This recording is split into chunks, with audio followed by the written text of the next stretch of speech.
الخير وجمعة مباركة عليكم جميعا. سيشن جديدة، حلقة جديدة، بودكاست فري ثيرابي.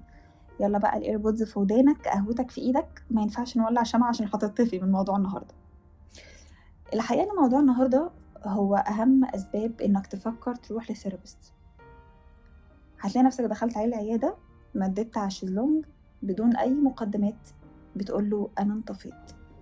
اولا قبل ما ندخل في التفاصيل لازم تعرف كويس ايه هو الانطفاء، علشان مش اي احساس بالزهق او الملل بيجيلك تقول انا انطفيت.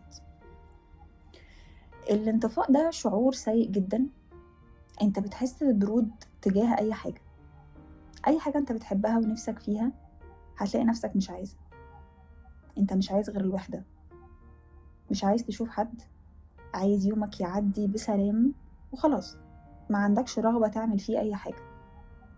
واي حدث بيحصل حواليك مش بتهتم بيه، ملكش اي رد فعل ولا سلبي ولا ايجابي، انت بس بتسكت وبتبتسم.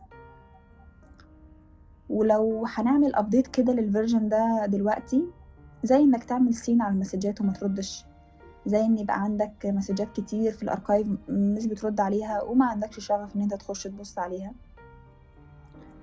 بس كمان انت بتحس بالارهاق المستمر من غير ما تعمل اي مجهود، ومهما تنام بتحس انك عايز تنام تاني، جسمك مش بيرتاح ابدا، وما عندكش خلق لاي حاجة ولا لاي حد، ومش قادر تسمع اي حاجة. انت بتقعد على الموبايل بالساعات، ما بتحسش بالوقت. وبالمناسبة هقول حاجة هنا للأهالي، لو لقيت ابنك أو بنتك بيقعد كتير على الموبايل، بتقعد تقوله سيب الزفت اللي في ايدك وقوم شوف وراك ايه، هو حقيقي مش بيبقى مهتم خالص بأي حاجة انت بتقولها.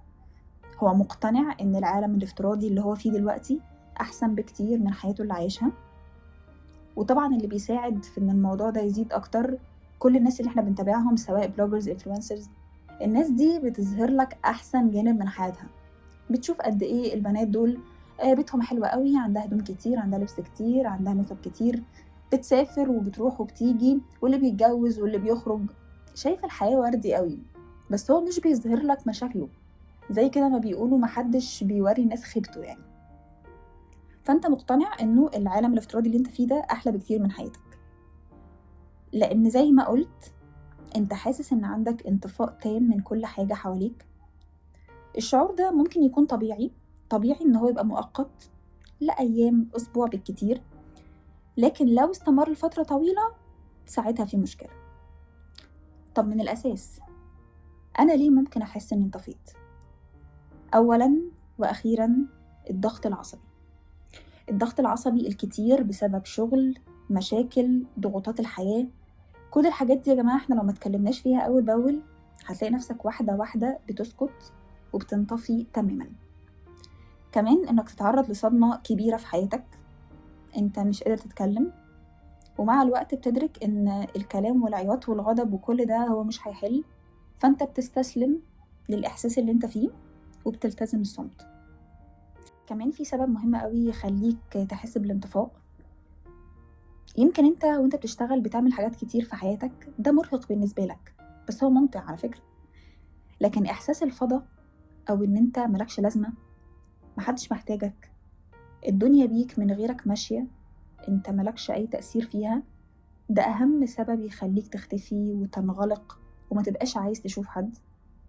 الحقيقة من أبشع المشاعر اللي ممكن تحس بيها لما تحس إنك مش مهم، ملكش قيمة. لكن الحقيقة يا جماعة إن مفيش شخص واحد ملوش قيمة ولا لازمة. انت لو ليك أب، أم، صاحب، ابن، زوجة، يبقى أكيد ليك لازمة.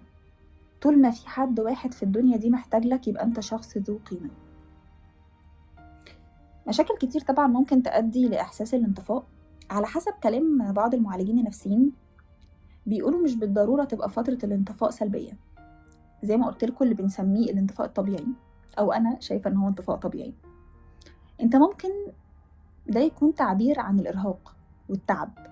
انت مثلا شغال بقالك فترة طويلة، مفيش أجازات، عندك دي المهم بتخلصه، عندك بروجكت مهم شغال عليه، اخد تركيزك وعقلك وطاقتك وصحتك، استمر لمدة شهر أو أكتر مثلا، فهتلاقي نفسك انت بعد ما خلصت وسلمت محتاج تفسي دماغك وترتاح، محتاج تختفي شوية، تقفل تليفونك، تفصل النت عن البيت، تقعد في صمت، فلو الانطفاء ده قعد معاك كام يوم، اسبوع، انت كده زي الفل زي ما انا قلت في الاول. والحقيقة ان كلنا محتاجين الفترة دي في حياتنا. يعني سمعت قبل كده حوار لأنغام كانت في برنامج بتقول اوقات بتبقى عايز تسيب نفسك تتهد، عايز تستسلم لشعور الاجهاد ده. وكمان كنت قريتها قبل كده في كتاب لا بطعم الفلامينكو بتاع دكتور محمد طه. كان بيقول انت مش مطلوب منك تبقى طاقة ايجابية طول الوقت، ولا مطلوب منك تبقى فول باور وجاهز وعندك دايما شغف وحماس. لا، ده مش طبيعي. هو الطبيعي ان احنا بني ادمين، وان لبدنك عليك حق، من حق جسمي اللي شايلني وشايل كل الاسترس ده ان انا اريحه شوية عشان يقدر يقوم ويكمل معايا. فلحد هنا احنا كده في الانطفاء الطبيعي. كمان كان في شخص صيني حكى قبل كده قصته عن الانطفاء دي. بقى قصة بتدل على ان ممكن الانطفاء ده ياخدنا شوية من السكة السلبية للإيجابية. هو كان بيعاني من فقدان الشغف، مش عارف هو عايز ايه ولا لاقي معنى لحياته. دخل طبعا شوية في سكة الانطفاء دي، اتجه للعلاج النفسي فترة، وبعد مدة طويلة جدا اكتشف ان الحل كان في الكتابة. الحل في ان هو يطلع غضبه وحالة الانطفاء اللي هو فيها دي في الكتابة. وبالفعل كمل في سكة الكتابة، وأول كتاب نزله كان بيتكلم عن تجربة الانطفاء اللي هو عاشها. طب والحل؟ أولا احنا زي ما قلنا قسمناهم انطفاء طبيعي ومش طبيعي. لو بنتكلم عن الانطفاء الطبيعي اللي هو كام يوم وهيخلص، أو مش هسميها انطفاء، ممكن نسميها فصلون. أنا عايزة أقولك خد وقتك، خد وقتك لحد ما تحس إن أنت أحسن. اعمل كل حاجة ما كنتش عارف تعملها في فترة ضغط الشغل. اخرج، اتفسح، شوف صحابك، اعمل شوبينج لو عايز، اي حاجة كنت محروم منها اعملها. طب لو الانطفاء ده مستمر، لو مش طبيعي، هنعمل ايه؟ بدون تفكير انت محتاج الاول تطلع مشاعرك باي شكل. انا فاهمة جدا ان انت ما بتبقاش قادر تتكلم مع حد، فممكن تتكلم مع نفسك. اكتب مشاعرك على ورق حتى لو هتقطعه وتطيره بعدها، انا بعمل كده. هات ورق الرسومات الكتير ده واقعد لون فيه. هات ورقة بيضة اقعد ارسم فيها دواير، مربعات، خيوط كده متشابكة في بعض، شخبطة. طلع كل الكلكعة اللي في دماغك على الورق، بدل ما تقوم تطلع ضغوطاتك على اللي حواليك، تضرب في الناس أو تكسر إزاز البيت. الطريقة دي هتطلع بيها طاقتك على فكرة. هات بازل واقعد كونه. دي أكتر حاجة أنا كمان بلجأ ليها لما بفقد شغفي. تالت حاجة، طب احنا خلاص كده طلعنا مشاعرنا، نتحرك. فاكرين في الحلقة اللي فاتت لما قلتلك ورط نفسك؟ لو عايز تعمل حاجة ومش عارف، ورط نفسك فيها. فاحنا محتاجين نتحرك. انا ممكن اكون بوجه الكلام ده شوية للبنات اكتر. قوموا نظفي اوضتك وسريرك اللي اكيد كمكم من كتر قعدتك في الأوضة كل يوم، حاجة ممكن تحتاس فيها بعد كده، بس نزل الدولاب كله ورتبه من اول وجديد. البنات بقى خدي درج الميك اب والاكسسوارز والحاجات دي كلها رتبيها. نظفي حواليكي على قد ما تقدري، عامة غيري ملايات السرير، لو تقدري تغيري الستارة، سجادة، مفرش، كل الحاجات اللي ينفع تتخلصي منها اللي تفكرك بوقت الانطفاء ده. وبعد ما تخلصي كل ده، ولعي بخور في اوضتك، شمعة، قرآن، خشي خدي شاور يا ريت لو بيجامة جديدة، صلي ركعتين واقعدي كده اهدي وارتاحي. اكيد كلنا بنسمع عن ستات البيوت اللي بتبقى عندها ضغوطات كتيرة قوي من البيت والحياة، فبتطلع همها ده كله في انها تخش تغسل مواعين. على فكرة الموضوع ده حقيقي، انت ممكن تبقى شايفه حاجة تافهة شوية بس ده حقيقي. اي حاجة عامة فيها نظافة، فيها رغوة كتير حواليك، فيها صابون، فيها تنظيف، بتحسسك ان انت احسن. فكل ده مهم.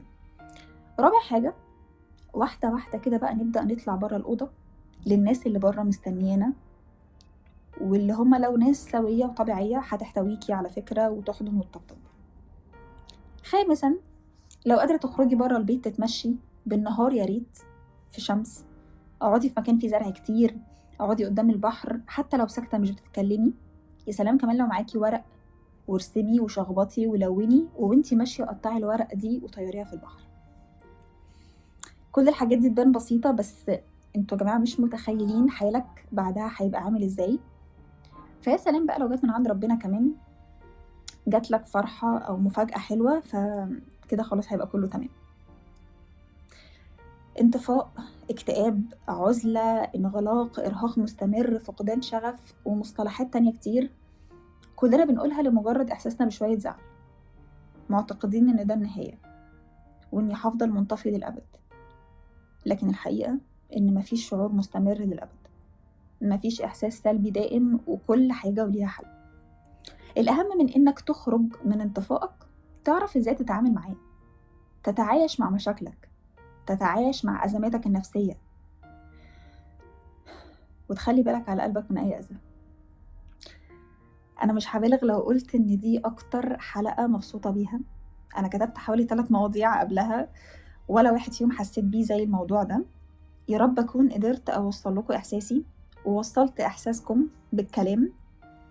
المرة دي هرشح لكم أكتر مسلسل بيعبر عن الانطفاء من وجهة نظري. مسلسل دواعي السفر، ده بتاع أمير عيد، من 10 ل 15 حلقة كده. انت هتكتئب وتتبسط في نفس الوقت. يا رب ما كنش نكدت عليكم الحلقة دي، بس الحقيقة الموضوع لمسني جدا، يا رب يكون لمسكم انتوا كمان. لحد هنا خلصت الحلقة. ما تنسوش طبعا تعملوا لايك وشير وسبسكرايب، عايزة تفاعل كبير عشان اتحمس انزل حلقات دايما. كنت معاكم انا منى السيد، بودكاست فري ثيرابي. تصبحوا على خير.